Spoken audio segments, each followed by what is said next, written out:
Welcome back, friends. Ed Harold. Welcome to my Life with Breath expert series, Breath as Medicine. Today, I'm joined by an amazing human being, Mr. Ryan Bean. Ryan, welcome. Thank you, Ed. Appreciate it. Wow, that's a great introduction. I'm happy to be here and talk about breath, I suppose, and whatever else we decide is interesting today, right? Exactly. Now, I became aware of you through the Breath Source, which Right? is a app that we're partners in with about 50 other breath masters. And this is an app that was the brainchild of Mr. Travis Steffens. And he's brought together a global cadre of amazing breath teachers to try to make the world a little better place. Now, Ryan is down, I believe, in southern Utah. I am. Yep, I'm near Zion, the land of Zion, right at the corner of Arizona, Nevada, and Utah, where we meet in this beautiful Red Rock vista. So this is where I spend most of my days, but I do travel quite a bit, depending on who wants me where. But yep, I do spend most of my days out in a little place called Apple Valley, Utah, which is right at the base of the mountain of Zion National Park.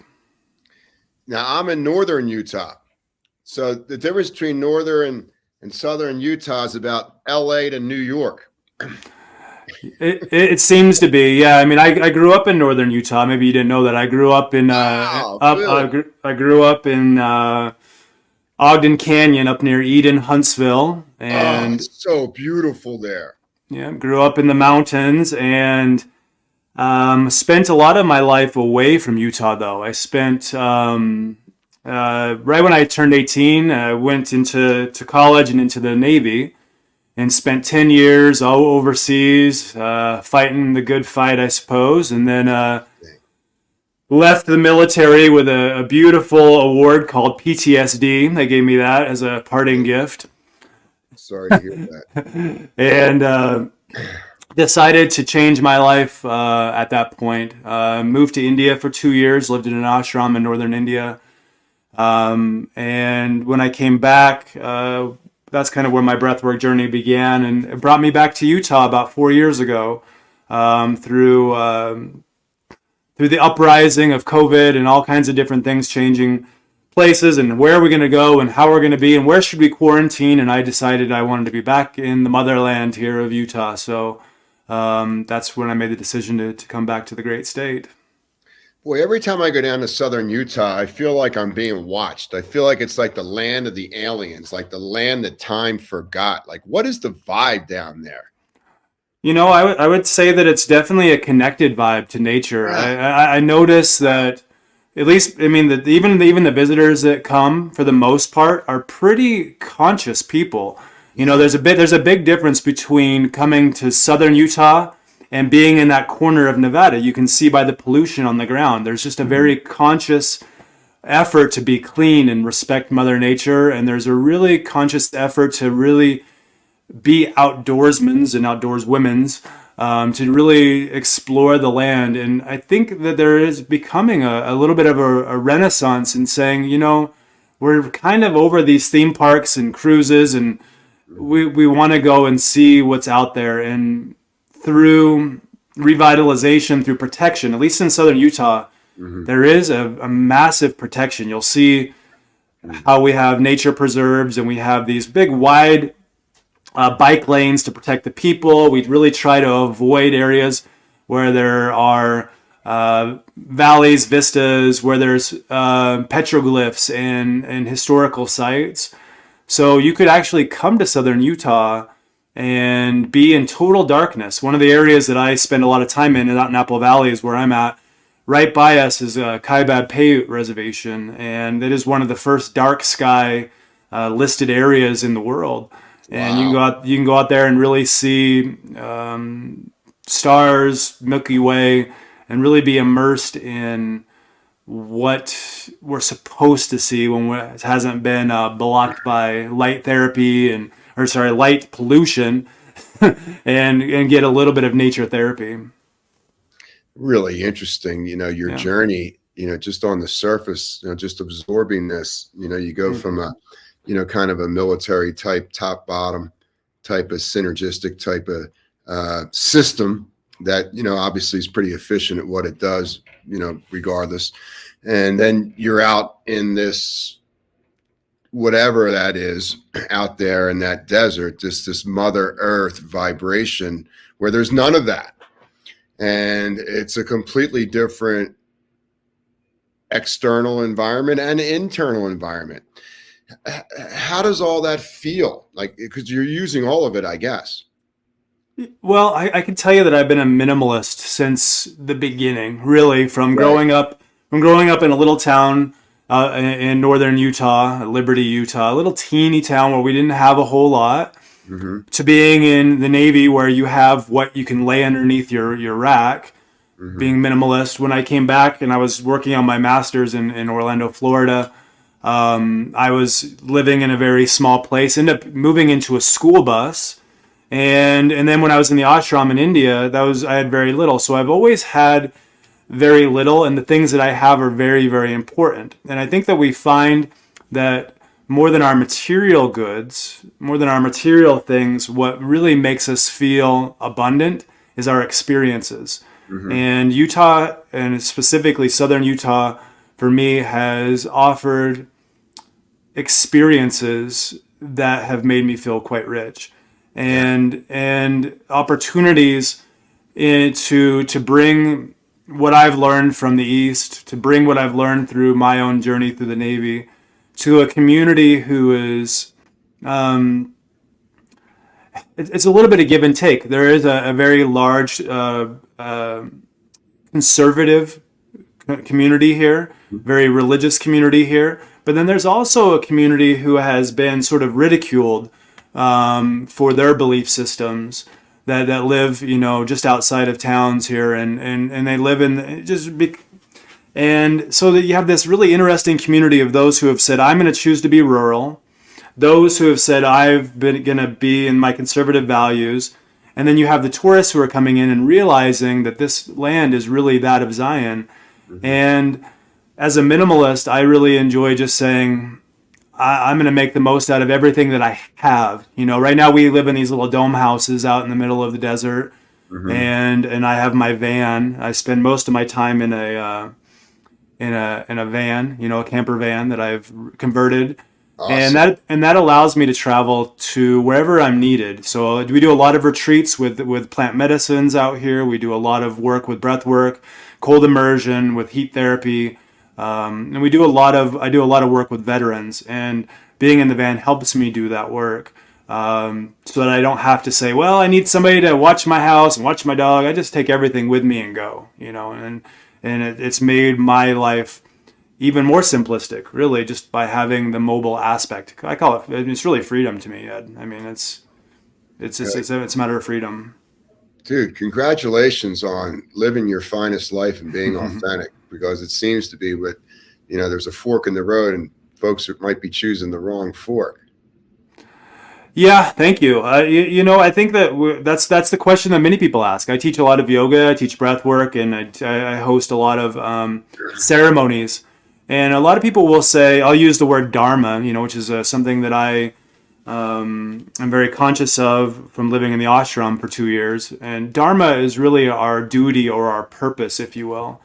And many people will say, well, I don't know what my purpose is, because maybe they've been through a traumatic experience with their religion or with their marriage or with their family or whatever that is. And they go, well, what is my purpose? Tell me what my purpose is. And I will say, well, our purpose or our dharma changes maybe even daily. Yeah, you have an overall global dharma that you might say, my purpose is this, and I'll tell you what mine is in a second. But if someone comes to me and says, well, I don't know what my purpose is.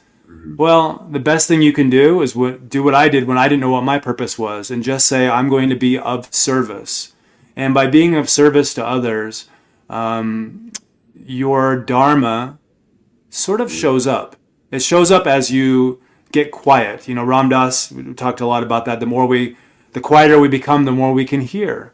And when we're in these places, like here in southern Utah, when we do our practices where we go deep through our breath work, or we sit in an ice bath and feel nothing but presence, our Dharma shows up.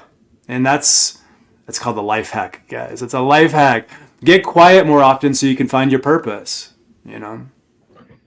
So well said, and so inspiring, and so well needed in these anxiety-filled times that we find ourselves in. You know, when we're thinking about presence, Dharma, it's hard not to think about being in the moment. It's not doing in the moment. Right. It's kind of being in the moment. You know, we've become pretty good doers here in the West. And we've brought that to the zenith, and we can see that the only opportunity to move forward as a better doer is to become a better being if you want to survive. And I think longevity is one of the keys to this Earth school that we're in. When you think about, you know, the moment and the presence and the Dharma, what are some of the things that come to your mind, Ryan? Well, I mean, I named my. I mean, it's a big question that I can probably answer very long or very short. But I can tell you, I named my podcast "Life as an Observer" for a reason. So yes, and I really think of what breathwork does for me and some of my other tools. And again, they're just tools. They're not always one size fits all. You know, my breathwork may not be what suits someone else. Going into sweat lodge, you know, a couple times a month may not be for someone. It may not create any healing. Maybe psychedelic journeys are not for some people.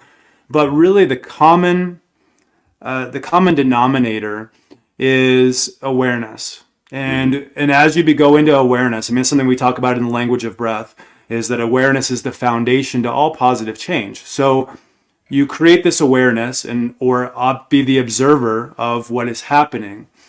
And that's where we can find our truth. What is our truth? What is our, not society's values, not what's your religion's moral values. What is my truth? And we have to go into that place of an observer, because when we're not, we're the reactor. And observation or awareness creates space between what is thought and what is felt. So you create this space, which is where you create from. This is where you become the deliberate creator of your life, is in that space between thought and feeling. And that's really how we communicate to that being that's within us.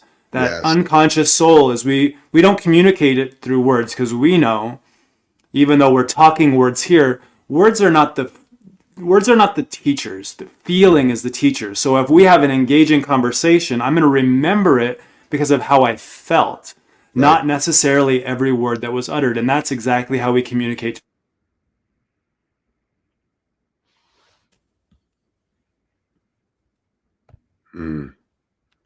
That's beautiful. So well said. You know, what came first, the feeling or the thought? It really doesn't matter.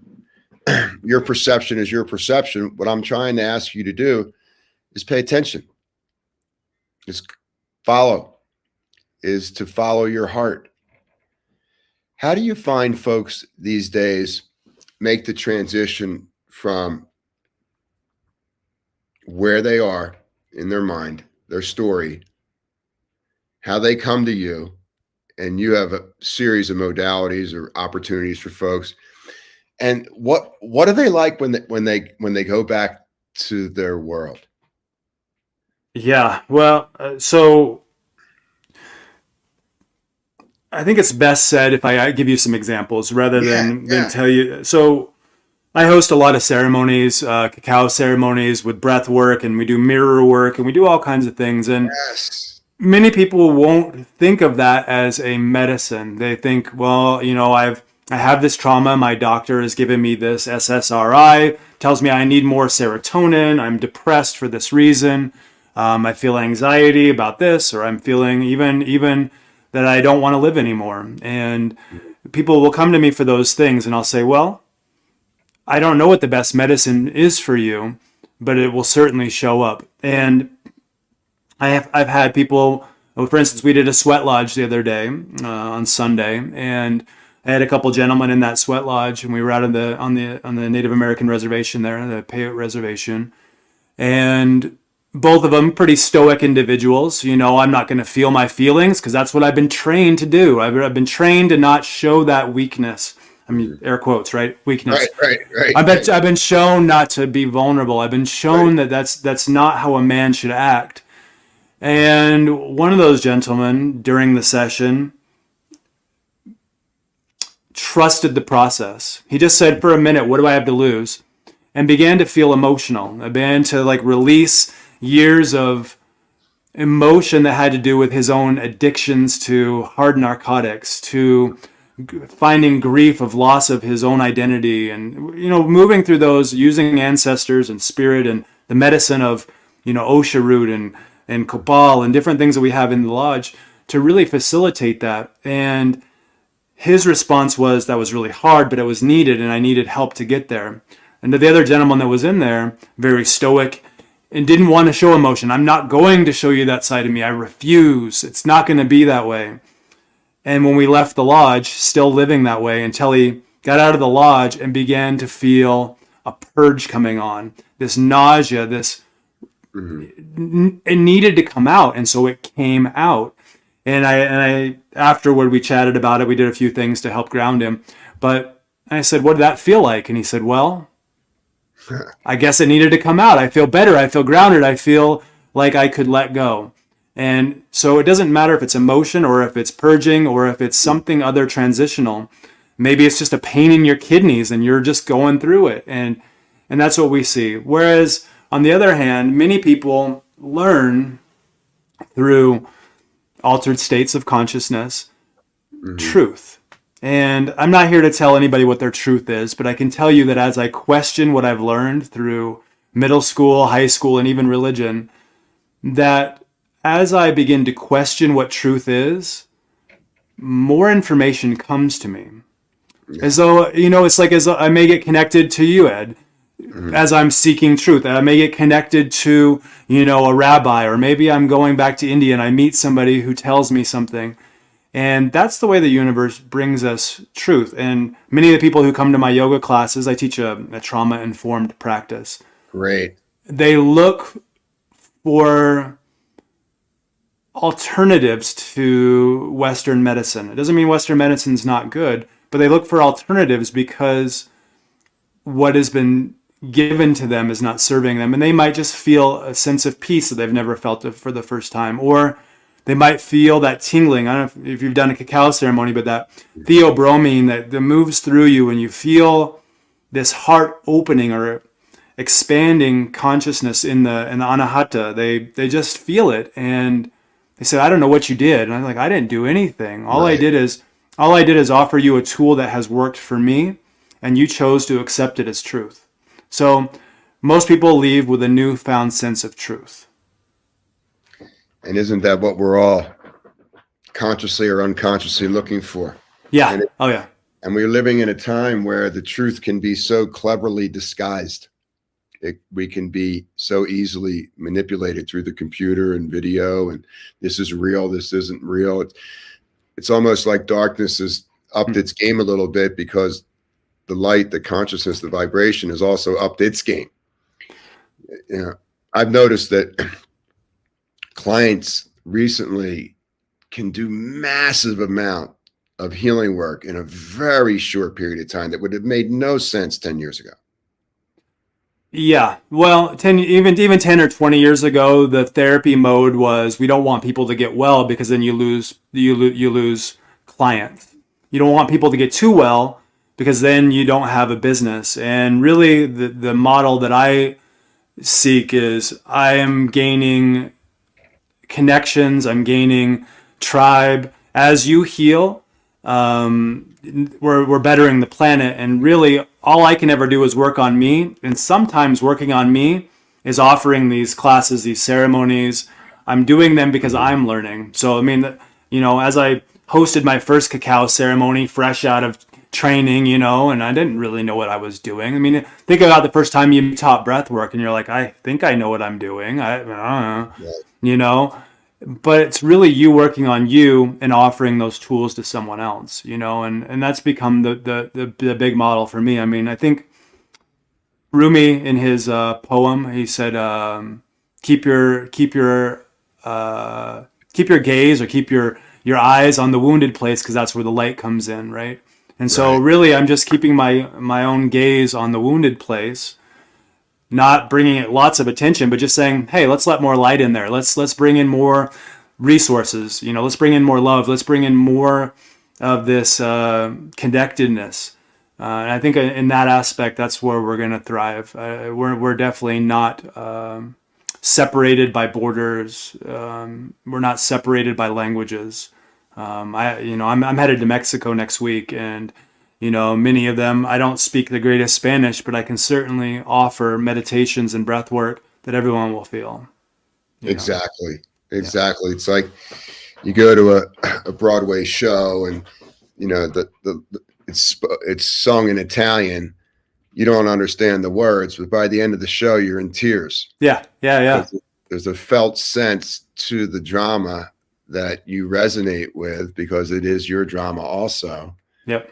And there's an opportunity there to connect with the human story, which is such a dance, what appears to be bittersweet, but it's really all sweet. Yeah. I mean, it really is. I really enjoy that. There was a part of me that really wanted to. I mean, I guess I'm just going to jump into the vulnerable part here. There was a part of me that really wanted to fulfill my family's dream, and what I was doing in the Navy. I was working in medicine. I was working as a physician, and um, I didn't like any of it. I just didn't enjoy what I was doing. And coming out of there, got the military education and certifications. I could have easily been, abundance in financial means was there, but also the need to perform, the need to be somebody, right? To who am I to be somebody? And that was breaking me into a world of addiction, and breaking me into a world of self-deprivation and all kinds of things. And when I decided that wasn't my role, many looked down upon me and said, why would you do that? Why would you move to India and give up everything that you're working towards? And I think it was, really, again, back to Ram Dass, I needed to become nobody first. I needed to become nobody before I could become somebody. And now I'm just learning that in my nobodiness, working on me, so that's all I can do is work on me, that I am making a bigger impact to being somebody else's somebody. I mean, I don't care what you think of me, your perception is of me, but I'm becoming more to others in my ways of service than I probably could have ever been when I was trying so hard to be somebody in a role. I'm a man, I'm a physician, this is my degree, this is who I am, this is what I do. And now, as I just say, I'm here, and let's just be two souls who happen to be living in human bodies. Let's just see what happens. The wave is bigger, the wave is greater, and I feel like there's a bigger impact happening. Thank you so much for sharing that. Yeah. I totally get it. The whole, Dr. Ryan Bean, it has a nice ring to it, but it so reminds me of my story, the similarities, because I was doing my thing, and then I got brought back into a family business in my 20s, and could have been, financially, super well off. And, it just didn't feel right to me, and I wasn't happy. And like, how do I say something to my dad, or how do I tell my mom? And there's all this shame and guilt. And the next thing you know, I'm at a 30-day yoga program for teachers, and I'm discovering that, vulnerability is a good thing. Yeah. You need to relax to change your perception of who you thought you were, who you thought life was. You're not letting your parents down. They're going to love you either way. And people are like, you can't leave your family business, but it's like, there's also all the pressure of that, which leads to alcohol and drugs and things that just, were crushing me. But, it numbed the perception that I needed to be as good as my father and all this other stuff. And somehow I just came out of here today. I'm here with you. But it's so funny to hear the story, your journey. And I just want to thank you so much for saying that, because I feel like we're kind of like brothers in that fact.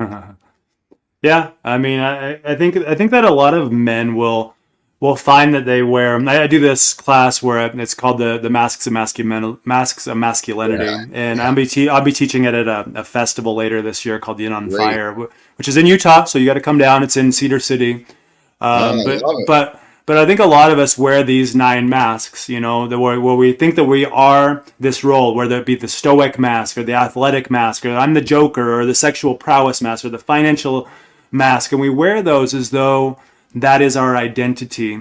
And some of those masks have been placed upon us, and some of them we put on ourselves.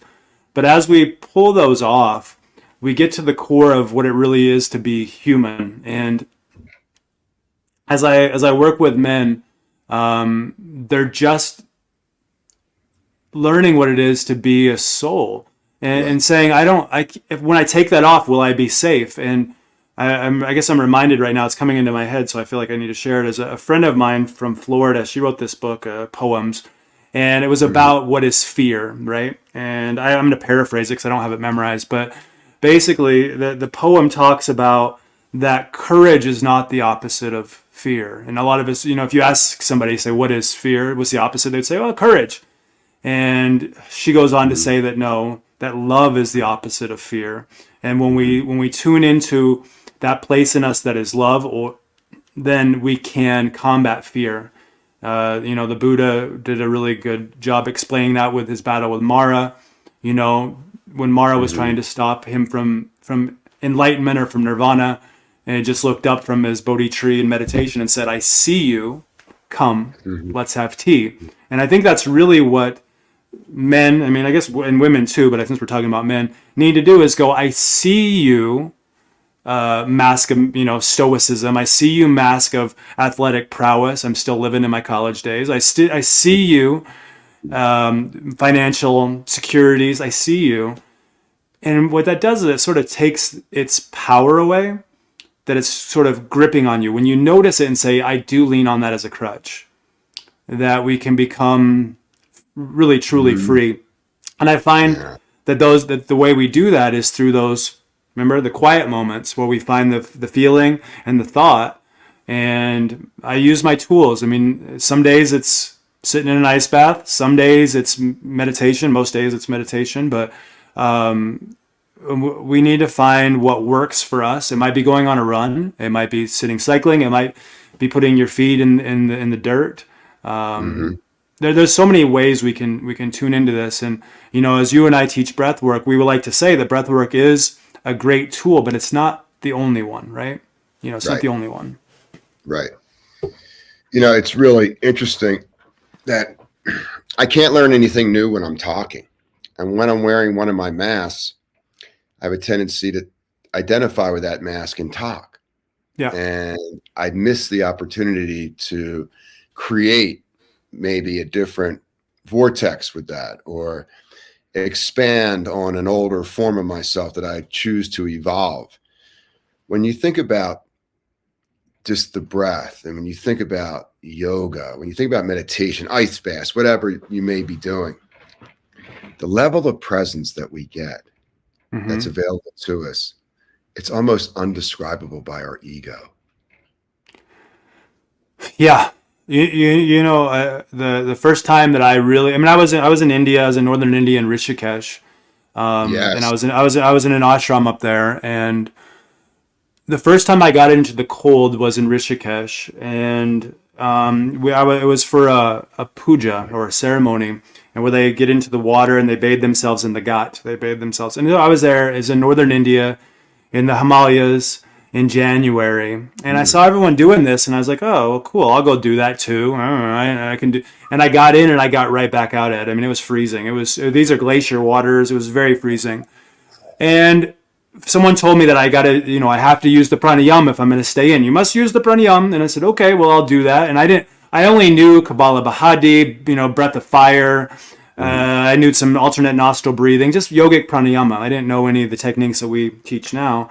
And so I did what I could, and I remember the first time I was actually able to sit in the cold. You know, and now I've been teaching getting into the cold for 15 years, but at the time I remember doing this, getting in the water, holding myself and going right, Shoulders go up, you hold yourself, you breathe in heavy, and you're in a fight or flight mode, right? This right here does not keep you warm. This just helps you feel safe. You're trying to protect your heart and say, I'm safe, I'm safe, I'm safe, I'm okay, I'm okay. And when I learned to use my breath to down-regulate and to drop my shoulders and to bring my hands into a more a mindset of I got this rather than I need to run from this. Right. So once I was able to bring my hands down, relax, all I could feel was presence. And I had never felt that before. I mean, I heard the word. I'm like, yeah, I'm in the now. What do you mean? I'm here now. I'm talking to you now. I feel you. Right. But it wasn't presence. What I was doing is I was saying I'm noticing this moment, which is the gateway to presence. Presence to me was really saying, not only am I taking in all the smells, the temperatures, the feelings, the alchemy, I'm feeling my pancreas, give me insulin. I'm feeling my kidneys produce, the adrenals producing adrenaline. I'm there tuning in. I feel my heart speeding up. And as I hold the exhale, I feel it slowing down. And in that moment, it didn't matter what the temperature of the water was. It didn't matter how long I was in there. None of that really mattered, because presence was that state of samadhi that I had been learning about. I've been reading Paramahansa Yogananda's book, which I read every year, about Autobiography of a Yogi, my favorite book. And I read it every year to remember that there's things that we are still learning. There are mysticisms that humans have the capability of tapping into when we find presence and when we use the tools to get us out of our own ego, to get us out of our attachments. And once we are doing that and we are just simply in the service of our source and others around us, that whole world's open up to us. And I have been in those states, limited time periods. I'll never say that I'm an enlightened being or anything like that. I'm on my path. I'm awakened. I'm on my path of awakening, and I'm learning to navigate this suit that I've been given, which is my humanness. And in doing so, it's a beautiful ride. It's a beautiful ride to learning what it is to be human each and every incarnation. Every incarnation, we learn something, and it's just our karmic path. It's just us being part of our karma, and that creates such an ease when you're like, oh, cool, I'm going to learn something today. Yeah. I'm going to experience something today. How can I help someone today? And those are the things that are the most rewarding to me. That's so well said. There's people that say that the road forward is backwards. There's people that say that the goal is to remember who you've been all along the way and forget what you're not anymore. What are some of the tools that you would offer someone who's on this great quest of developing, that's called a Renaissance human? Yeah. I mean, many years ago, I read the book called The Alchemist by Paulo Coelho. And I'm not going to give away the book, but basically the treasure's where you began, and that's sort of what the story is about that. And I didn't understand that at the time of reading it. I was like, oh, that's a cool story. At the time, I didn't understand it. And then I read the Bhagavad Gita when I was in the ashram, and the Bhagavad Gita talks about yoga as the journey of the self through the self to the self. And again, the same story. And so that made me think, well, what is my story? What is my story if I were to tell it? And the short aspect, I guess the short piece of that is we only get tools as we're ready to use them. And so as a tool comes to you, let's say someone invites you to a yoga class, and if it feels good, you should go, even despite the fear. If you get offered a way to find breathwork, all of a sudden you're like invited to a free class on the breath source, you should do it, because this is the universe conspiring to offer you these things as you're ready. The universe will never give you more than you can handle, and I must emphasize that. You will never receive more than you can handle. Exactly. And so it might be a breathwork, it might be a sweat lodge, it might be a psychedelic experience, it might be, a weekend full of that. But when you try really hard to find a tool, you're going to push away the ones that you really need. So don't try so hard. Know that whatever is coming to you is meant for you at that time. I offer a lot of different things. I mean, we work in a ketamine clinic down here, and so I offer people ketamine psychotherapy. I offer yoga, trauma-informed yoga, breath work, sweat lodges, meditations. But what I will tell you, I taught a class at the University of Central Florida when I was in Florida, and in the health and wellness department, and it was a mindfulness course that I taught. Wow. And this mindfulness course, one of the first things I offered to my students was I said, we need to get off our phone, because the phone is not serving you after 9 p.m. and it's not serving you before 9 a.m. All you're doing is setting your vibration to what you want, whatever is on that phone in the morning, and you're just setting that vibration to whatever's on that phone before you go to sleep. What we really need to do is cultivate our own vibrations in those crucial hours where we're in theta and alpha waves of being.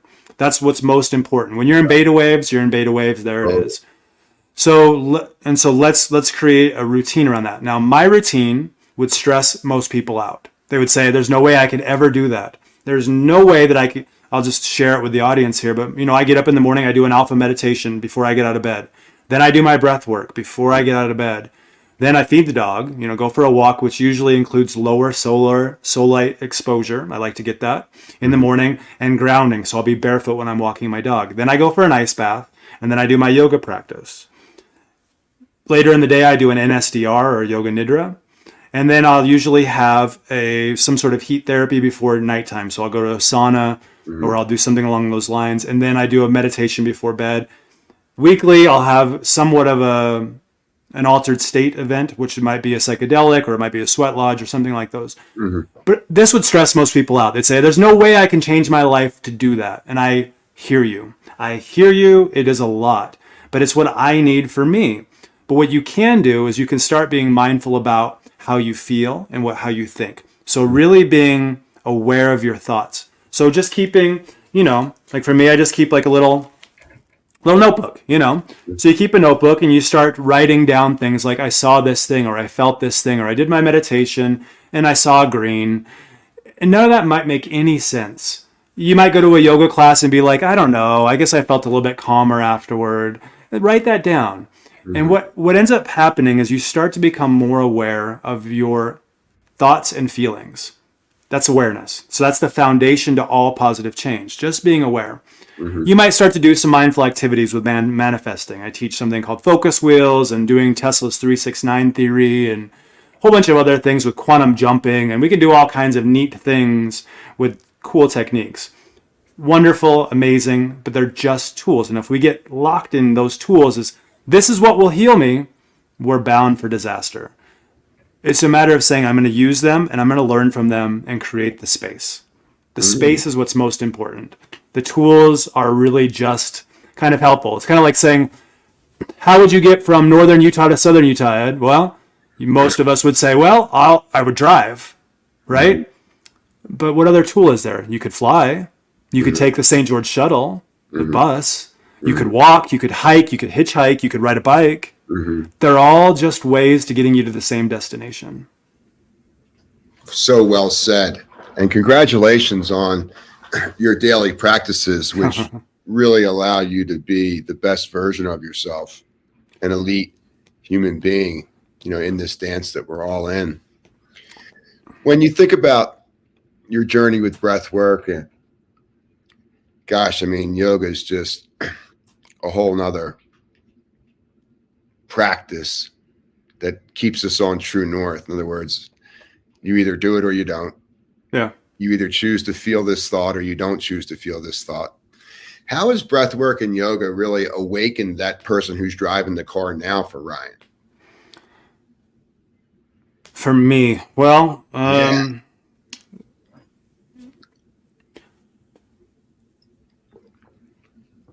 yeah, more than I could probably express. That's an emotional question for me because it's emotional for me to ask it. Yeah. That's who you are. I came from a place of not wanting to feel anything. That's where alcohol came into place. Yeah. I didn't want to feel anything. I didn't want to be human. I didn't want to know what it felt like to feel fear or pain or abandonment, or I didn't want to feel those things. And so we distract, we hide, we run. And I remember being in yoga before I went to India. I was studying with a woman named Leslie Fightmaster, bless her soul. She was one of the first online yogis. Wow. She was on YouTube. Her name is Leslie Fightmaster. She transitioned out of her body, I think, in 2019. But I did that because I was embarrassed to go into a yoga studio. I was like, it's nothing but women, and I'm not flexible, and I'm working on my own self, and so I didn't do it. And so I did it with Leslie Fightmaster. And Leslie, I remember her saying something where she asked a question about the pose that we were in. It was something like, what would it feel like to allow the posture rather than be or do the posture? Right. What would it feel like to simply engage different muscles? And she went kind of through it, and I was standing, I think I was if I remember right, I was in a triangle pose. I was in Trikonasana, and I remember putting a mudra. She asked us to use the chin mudra, and when I put my fingers together, and I actually felt almost like a wave of energy go up my arm, around my fingers, and come back and ground me through my heels. And I felt so emotional at that moment, because this is the first time that I had really on purpose scanned my body. I'd been through some really hard times when I was in the military, from war zones. Yeah. I was in Somalia during our great conflicts there, and was fired upon many times, saw many of my brothers and sisters lose their lives in that place. And I was not in touch with my feelings because I could not. It endangered the whole team. It endangered everyone if I was emotional or connected to myself. I needed to be all about plan A and plan B. Mm-hmm. And yoga is what taught me that. And that's what it drove me to say, well, maybe there is more to this life than what I thought. Now, the breathwork is, yoga is the long journey. I would say yoga is the long walk. Breathwork is the short walk to find the long journey. Breathwork can take us there very, very quickly. We can feel our emotions. We can feel the endocrine system working. We can see it in fMRIs. We can see what areas of our brain light up. Yeah. And yoga and meditation is the long walk. But the breathwork is sort of like, I relate this to our psychedelic experiences that I offer. It's sort of like the helicopter trip to the top of the mountain. That what bliss feels like, what it is, that you can downregulate, what control and freedom feel like, what all this is, but we still have to take that long walk. And the long walk is in those other tools with yoga and meditation. But breath work has helped me realize that I am my own. Well, young Pueblo said this, I'm going to quote him. True power is living the realization that you are your own hero, healer, and leader. Those with true power do not hurt themselves or others, but they embrace and embody everything with love. And that's what breathwork has done. It has said, you are your own hero, you're your own leader, and your own healer. And you can, and you will. And it's a mindset. So breathwork has brought me brought new life and expansion to my mindset. That's so well said. And it's difficult to bring those to words that everybody can grasp. Your communication skills are amazing. I really like what you were saying, because I could relate to this. After a while in yoga, I began to see that, there was something greater in me that was bringing me to these sessions, because I would go in there and get my ass kicked. I was the least flexible person, or whatever Western theme there was. And I was always a little nervous around, women, as a young man, and didn't really feel comfortable in my body. The big awakening was I began to realize, this is so simple. I know you get this, but it's like, I'm not doing the posture. The posture is doing me. Mm-hmm. I'm not doing the breath work. The breath work is doing me. The part of me that thinks I'm doing this is so small it's microscopic. Yeah. And then when that light goes on, you're like, oh my God, I'm really on this quest, so to speak, to go beyond anything I ever thought I could do as a young man. Yeah, I mean, that also relates to the things that we don't want, Ed. You know, you're talking about the things that you do want. Right. I was coming back from Poland a couple of years ago, and I was in the Denver airport, and I talk about this on my TED Talk, the same story, but I related it to myself because I wanted it to be a personal story. But really, what happened was to somebody else. So this little inside information. But this lady was running through the airport, and she was, don't close the gate door. I got to get on that flight. It was going to San Luis Obispo in California. We were in Denver. I was going to St. George. And she was dragging her bag behind her. And this was in 2021. We were still wearing masks in the airport. And so she's breathing heavy. She's running down. And the gate was already closed. So they're not going to let her on the flight. You know, the door's already closed. You need to wait for the next flight. And so she was coughing and wheezing, and she was in many would call a panic attack or an anxiety attack, which I usually tell people anxiety doesn't attack you. It just manifests. And you can't fill a bucket full of anxiety and go, here, Ryan, here's my anxiety. Do something with it. It manifests in your body through the locus ceruleus producing noradrenaline. That's how it works. And so anyway, I'm sitting there, and the gate agent's telling her to breathe more. You need to breathe more. You must breathe. Keep in mind, this is how the lady was breathing. Right. She was breathing enough. What she wasn't doing, and you and I know that, is she wasn't releasing CO2. She wasn't. So she was becoming hypoxic without even trying. She was just, and it was taking her away. Finally, I turned to the gate agent. I said, "Hey, I'm a breath worker. I'm a therapist, and I'd like to help her if possible." So all I had her do was take the biggest breath she could and hum it out using a nasal breath. So we just, and we just did that. The first one was more like, it was more like that. But it's all I had her do. And after about 5 minutes, and we had the autonomic nervous system with down regulation, she looked at me and she said, "How did you do that?" I said, "I didn't do anything. You just listened to what I was offering you." She goes, "I thought my kids were going to die. I was going to lose my job and my husband was going to leave me." And I said, "Isn't that amazing what happened?" She goes, "Just because you're missing a flight." And I said, "You know what else?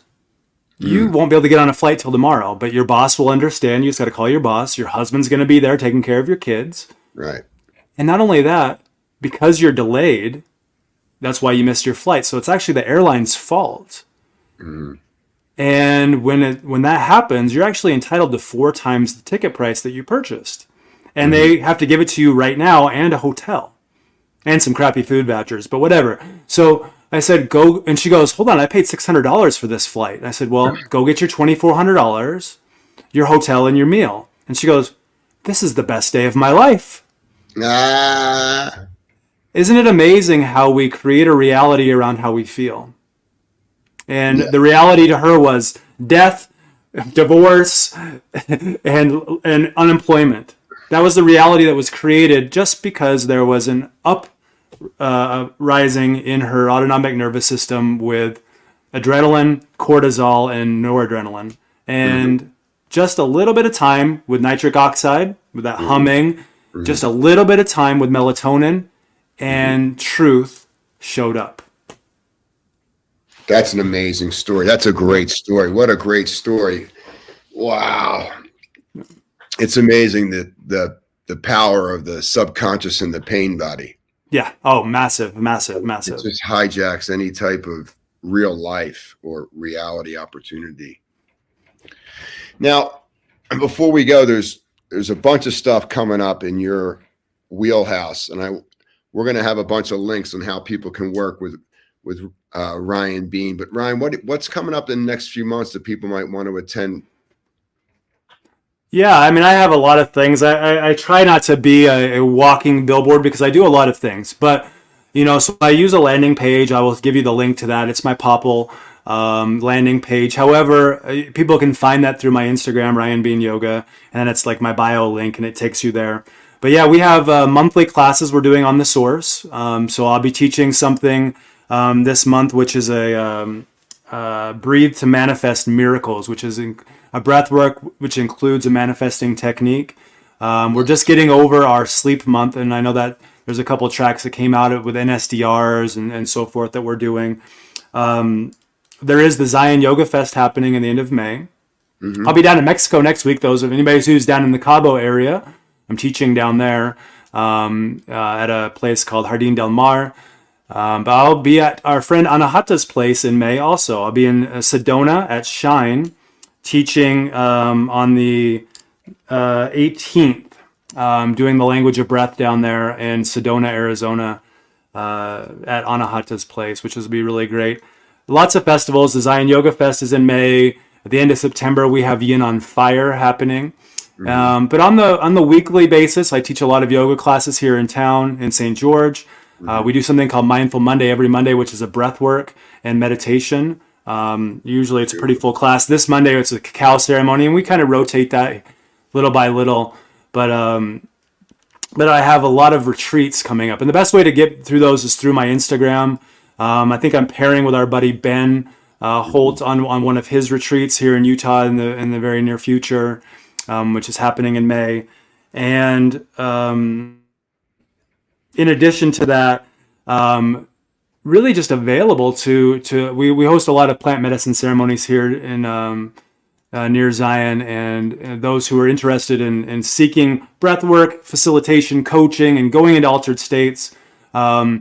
It's good to do it with a coach. So in September, I'm taking a group of veterans. So if there's any veterans listening, we're doing something called our Vanquility, where we're all going to be in vans. We're going from Meadow, Utah, over to Bryce Canyon, down to Zion, over to the reservation, down to the Grand Canyon, and back over a week's time, doing many different modalities of healing work, and it's for men and women.